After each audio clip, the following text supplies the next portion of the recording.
Este episodio es posible gracias a los donativos de nuestros escuchas. Ayúdanos a continuar.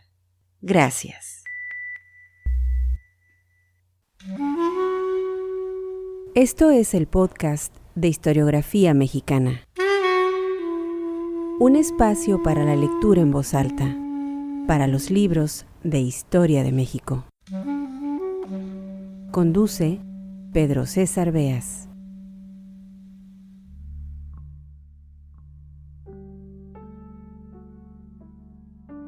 Sean bienvenidos al podcast Historiografía Mexicana. Ubiquémonos en el tiempo. 1946 terminaba el sexenio de Manuel Ávila Camacho.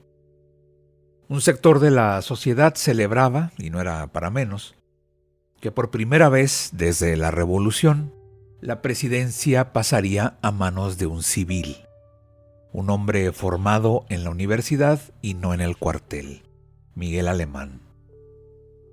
El acontecimiento, que no era menor, llevó a don Jesús Silva Herzog a escribir un texto en el que pasaba revista a los últimos 30 años de la política nacional. Un repaso a los gobiernos revolucionarios con sus luces y sombras. Su tesis principal era esta: los militares no están preparados para gobernar. A excepción de Cárdenas, a quien reconoce como estadista y conductor de un verdadero programa de transformación social. Los demás caudillos, según Silva Herzog, no comprenden la complejidad del país ni actúan con visión de largo plazo.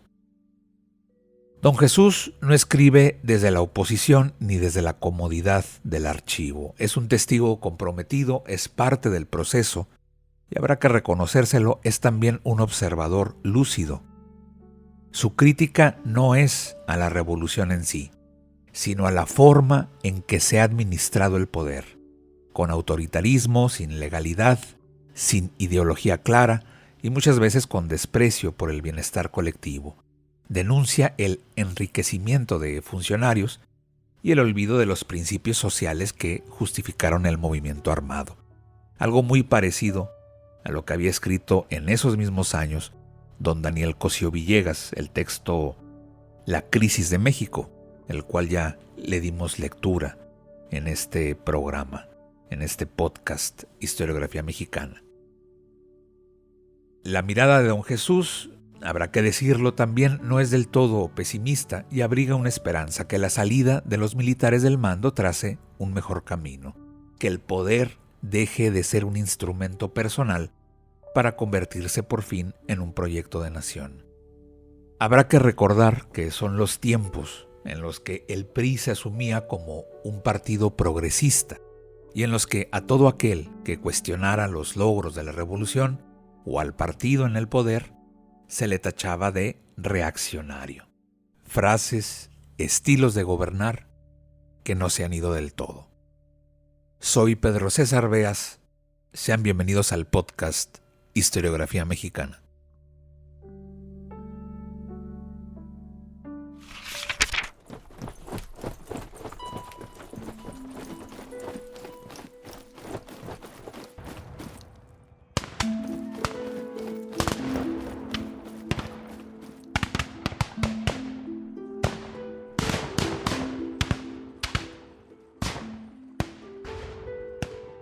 Desde 1917 gobiernan los generales de la Revolución.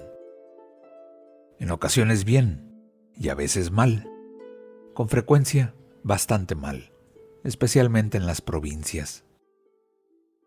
Este fenómeno político-sociológico del monopolio gubernamental de los generales muy lejos está de ser insólito en la historia de México y en las de otros países latinoamericanos.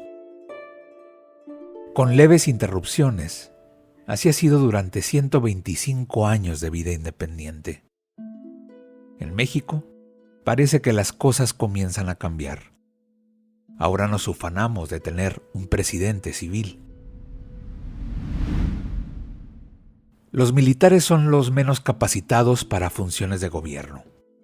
Ellos conocen el arte de la guerra, y lo que se necesita conocer para gobernar es lo contrario, es decir, el arte de la paz. Los militares son por regla general autoritarios y fáciles al despotismo. Ellos no tienen la culpa, porque su psicología es resultado de las enseñanzas que reciben, pero tampoco la tienen los pueblos. En cada soldado suele haber un tirano en potencia. Algunos solo conciben el orden social a la manera de Carlos Fourier, basado en la coerción ejercida por una minoría de esclavos armados en contra de una mayoría de esclavos sin armas. Ojalá hayamos salido para siempre de la triste etapa del caudillismo militar. Durante los últimos 30 años, hemos tenido 10 regímenes gubernamentales. El último comenzó en diciembre de 1946. Todos ellos han seguido en líneas generales el rumbo señalado por los principios revolucionarios. Unos con la voluntad del jefe del Ejecutivo, otros en contra de su voluntad, mas de no haberlo hecho así, se hubieran suicidado políticamente. La obra realizada tiene enorme significación e indudables aspectos afirmativos, aun cuando, como toda obra humana, no está exenta de errores ni limpia de máculas. Distribución de tierra por millones de hectáreas a los campesinos, enseñanza agrícola y crédito para el campo, construcción de sistemas de riego y caminos para automóviles, fomento industrial y del crédito en sus varias ramas, leyes protectoras del trabajo y educación popular y técnica. Capítulo aparte merece la expropiación de los bienes de las empresas petroleras. Ahora el petróleo no es del extranjero, sino de los mexicanos. Además, es obvio que ha contribuido a la transformación del país el progreso científico y técnico alcanzado en el mundo durante las últimas décadas. Por otra parte, precisa destacar el hecho de que los gobiernos revolucionarios han garantizado la libertad de pensamiento, sobre todo a partir del año de 1935. Haber hecho de México desde hace 12 años un país en el cual no se castiga a los heterodoxos de la política oficial y un asilo para los perseguidos de todas las tiranías, es motivo de honda y legítima satisfacción para el mexicano.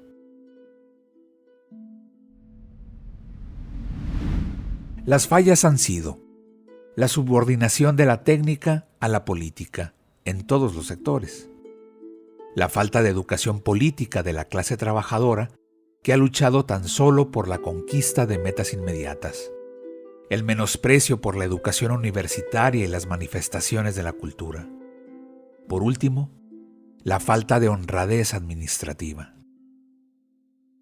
Cabe advertir que algunas de estas fallas no han sido ni son privativas de México, lo son del momento histórico que sufre la sociedad contemporánea.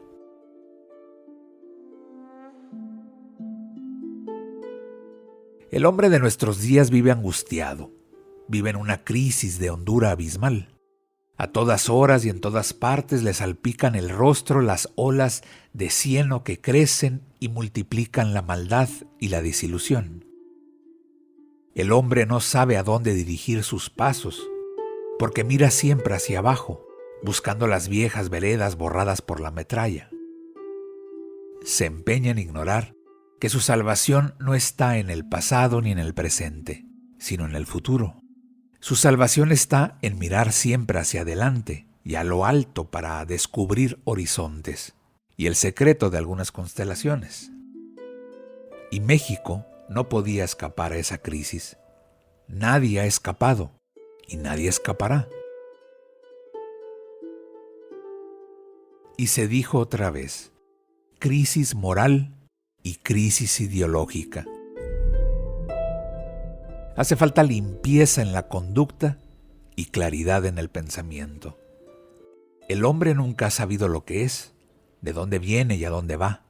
Ahora, no obstante su ciencia, lo sabe menos que nunca.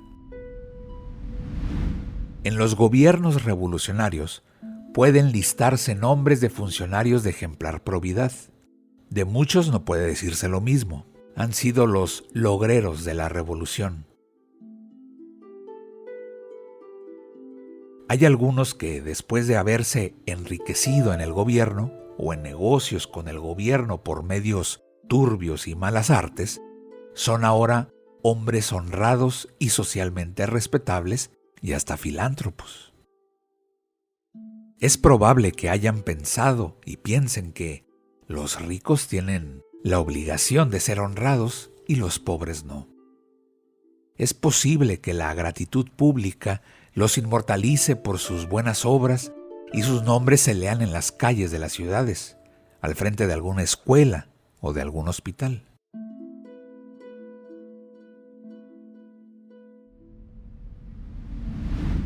Los principios de la Constitución de 1917 han sido, en algunos casos, superados, de modo particular en la legislación obrera y la reforma agraria.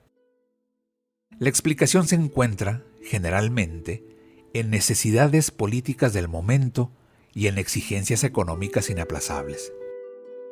Ahora bien, si quisiéramos representar gráficamente la trayectoria progresista de los gobiernos revolucionarios en el terreno económico y social desde 1917, la línea resultaría quebrada y oscilante, pero con marcada tendencia al ascenso, llegando al punto más alto al finalizar el año de 1938. A partir de entonces, si continuásemos la curva, se advertiría con facilidad su declinación. Y es que no hay fuerza social, sino fuerzas sociales que se oponen unas a otras. Los movimientos de avance, por más vigorosos que sea su impulso, no pueden marchar indefinidamente hacia adelante porque los contienen las fuerzas antagónicas. Esas fuerzas negativas, conservadoras o reaccionarias, nunca logran por largo tiempo, en los casos en que lo logran, que los movimientos progresistas retrocedan al punto de partida, que es lo que desean y por lo que luchan. Pero sí logran siempre, o casi siempre, y esto sí por largo tiempo, jalarlos hacia atrás hasta conseguir un ajuste relativo y transitorio entre los intereses en pugna. Los hombres no son, por importantes que sean, sino producto o juguete de las leyes históricas. Los 4 primeros años de Cárdenas, de 1935 a 1938, señalan el momento culminante de la Revolución Mexicana. Hasta allí se pudo llegar, porque en los 2 años restantes de su gobierno se hizo sentir la presión de las fuerzas contrarias, cada vez más agresivas y mejor organizadas.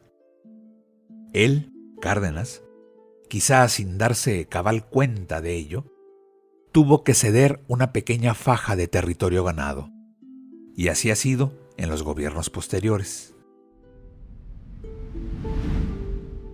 La antigua burguesía nacional sufrió un rudo golpe al triunfar la revolución, pero lentamente se rehizo, ganó deprisa dinero y despacio influencia.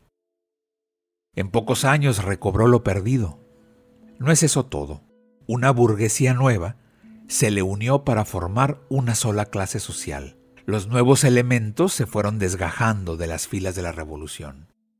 Funcionarios o exfuncionarios enriquecidos, traficantes de influencia gubernamental que lucraron con los contratos de obras públicas o la venta de mercancías deterioradas. Unos pocos hicieron su fortuna con métodos que acepta la moral de nuestro tiempo. Así, ya todos unidos por la comunidad de intereses, han construido la fuerza neutralizadora de la revolución. Además, en todo esto ha influido el rumbo de la política internacional de las grandes potencias, sobre todo de las más próximas. La Revolución Mexicana aceleró el programa de México. A mi parecer, la obra realizada arroja un saldo favorable. La lucha armada duró 7 años, y ya llevan 30 los gobiernos revolucionarios más o menos fieles a sus principios. Pero hay que tener presente que se trata de un hecho histórico, y que todo hecho histórico es necesariamente transitorio. En consecuencia, puede pensarse que nos hallamos ya en una nueva etapa en la evolución del pueblo mexicano. Este episodio fue posible gracias a las amables donaciones de nuestros escuchas. Al convertirte en mecenas de este podcast, fomentas la lectura y la divulgación de la historia de México. Visítanos en historiografiamexicana.com.